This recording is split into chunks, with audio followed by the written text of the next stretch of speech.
This week's Torah portion, Bechukotai, it's the end of Sefer Vayikra, Book of Leviticus, and it contains an extensive list of conditional blessings and curses. We read, if you follow my laws and faithfully observe my commandments, I will grant you rains in your season, and if you don't obey me, I will wreak misery upon you.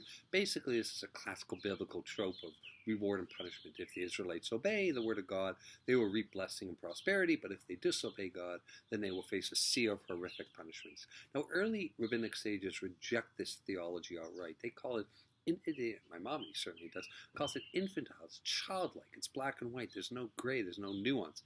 In Ethics of Our Fathers, Pirkei Avot, this compilation of ethical teachings by rabbinic sages around 200 CE, the rabbis taught this beautiful passage. Antigonus ben Socho kibel mishimon tzaddik, that Antigonus of Socho received transmissions from Shimon HaTzadik.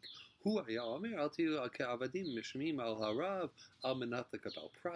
be like a servant who serves his master in order to get a reward, get a candy. And be like a servant who serves not for a reward, but for the sake of serving itself. In that way, the awe of heaven will be upon you. That when you act out of a desire for reward or fear of punishment, the focus of the act shifts from the deed to the person doing it.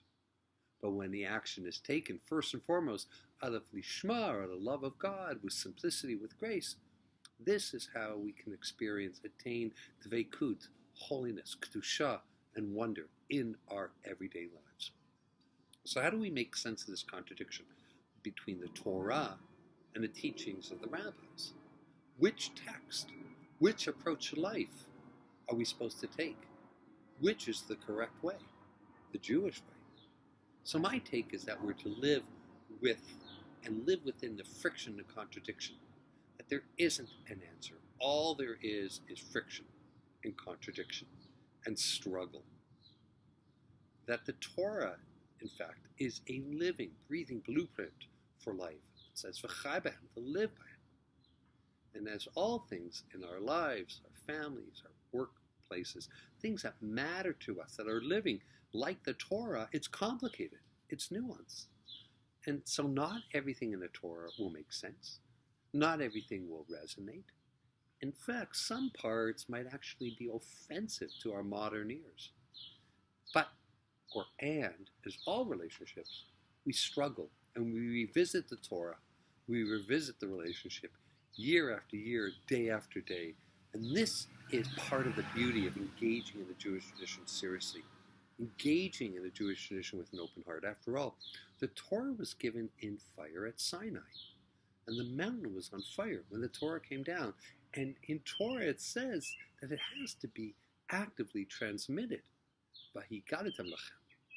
If we don't find some way to make this religious experience, well, more than just a memory, more than just something that once touched ourselves when we were a child, we had a memory, a smell, a chicken soup, or our parents had it, and they want us to have the same, somehow magically the same memories as them, or our great-grandparents' memories. We're going back to Anatevka. It's simply not viable. Oh, and by the way, not only does it mean something different to me than it meant to my grandparents or my parents, it means something to me different every single year that I revisit the Torah, revisit the Parsha. Heck, it means something to me every single day. I just started reading, as the tradition is, Saturday afternoon, a mincha. You read from the Torah, you read the next week's Torah portion, at least the first aliyah from the next week's Torah portion. I have a completely different take than I did just a few days ago. I really like the teaching of Rabbi Sharon Brous from Ikar in LA on this very same point. This approach to Torah, this approach to Judaism. Not everything in the Torah works for her all of the time. Not everything resonates with her all of the time. There are things that happen in our lives, in the world, that opens us up to the possibility of different interpretations of things. And so, Rabbi Brous, myself, we struggle. we continually struggle. And she names this process religious humility.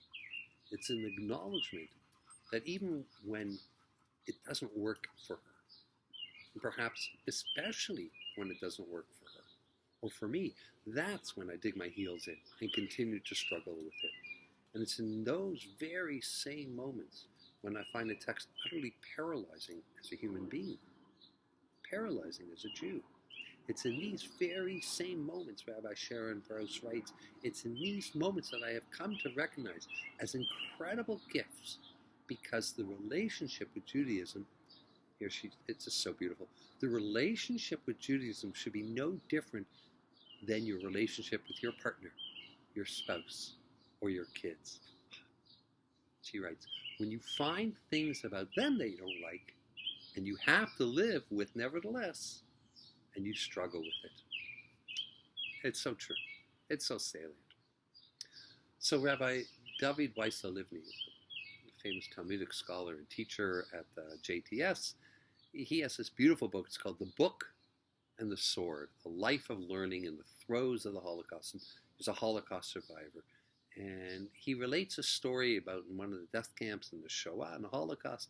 And he's at a construction site of an underground munitions factory. Yes. Very famous. And he writes that he's deprived of every remnant of Jewish ritual or scholarship, but he continues to study the Torah, the Talmud, strictly from memory. Then one day he notices that the Nazi guard had wrapped a greasy sandwich that he was eating in a piece of paper, and the piece of paper had writing on it. Upon seeing this wrapper, I instinctively fell at the feet of the guard, recalls Olivny, and begs for this piece of paper. And he and his bunkmates, they traded their food in for that day in order to get this piece of paper from the guard. And they get the piece and they dry it out, and it turns out to be a piece of Talmud. And they took this piece of Talmud, and the Livni describes they would sit together every night when they would come back from the slave labor camp, from the field, from the munitions factory, and read this piece of Talmud together. It saved their lives. Looking at the text made them feel like human beings again, made them feel like they were part of a story that was thousands of years long, that wouldn't die with them. It would continue somehow beyond them. This is the story of the Talmud. This is the story of Judaism, a study, ever-evolving, ongoing, continuous, messy, challenging, frustrating. So what better way to end with Dr. Seuss? A Rav, a Gadol Dr. Seuss, right? Oh, the places you will go. I think that's the name of the book. Yeah, that's it. So I wrote it down. Congratulations. Today is your day. You're off to great places. You're off and away. You will come to a place where the streets are not marked. Some windows are lighted, but mostly they're dark. A place you could sprain both your elbow and shin. How dare you to stay out? How dare you go in? How much can you lose? How much can you win? But on you will go through the weather, though the weather be foul. On you will go, though your enemies prowl. On you will go through the hack and cracks foul. Onward up many a frightening creek, though your arms may get sore and your sneakers may leak. So be your name Buxom or Bixie or Bray or Mordecai Ali, Van Allen, O'Shea. You're off to great places. Today is your day. Your mountain is waiting. So get on your way.